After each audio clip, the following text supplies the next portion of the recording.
Shwmai, yn enw yw Elan Davies a dwi'n gweithio fel swyddog technegol ar gyfer De Cymru ar y prosiect Arwain DGC.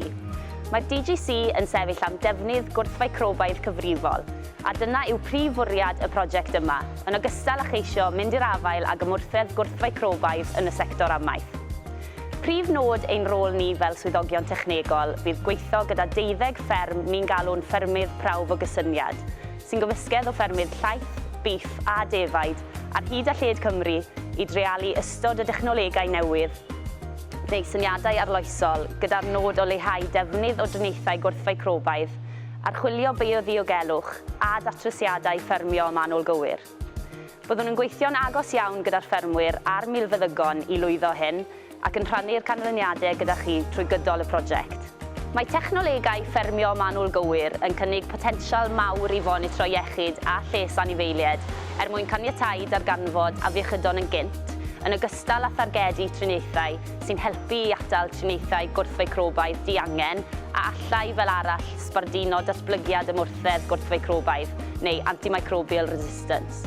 Mae technoleg hefyd yn caniatáu anifeiliaid sy'n cael ei monitro gael ei nodi a'i gwahanu'n rhwyddach i atal clefydau rhag lledaenu, a bydd hynny'n lleihau nifer y triniaethau gwrthfeicrobaidd ymhellach.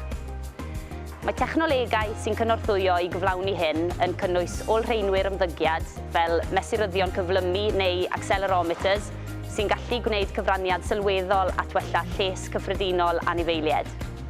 Ni ma heddi ar fferm Trawsgoed, un o ffermydd Prifysgol Aberystwyth sydd wedi gwneud newidiadau sylweddol i'w system nhw yma, gan wella iechyd a lles eu anifeiliaid trwy weithredu technoleg fanwl gywir. Un newid mawr sydd wedi digwydd yma dros y blynyddoedd yw'r newid i system bwydo'r lloen awtomatig, fel allwch chi weld fan hyn. Gall newidiadau i ymddygiad arferol anifel fod yn arwydd cynnar o afiechyd. Gellir defnyddio rhybuddion a gynhyrchu'r o'r rhain i wneud newidiadau cynnar mwyn brwydro yn erbyn ffactorau sy'n achosi afiechydon a salwch.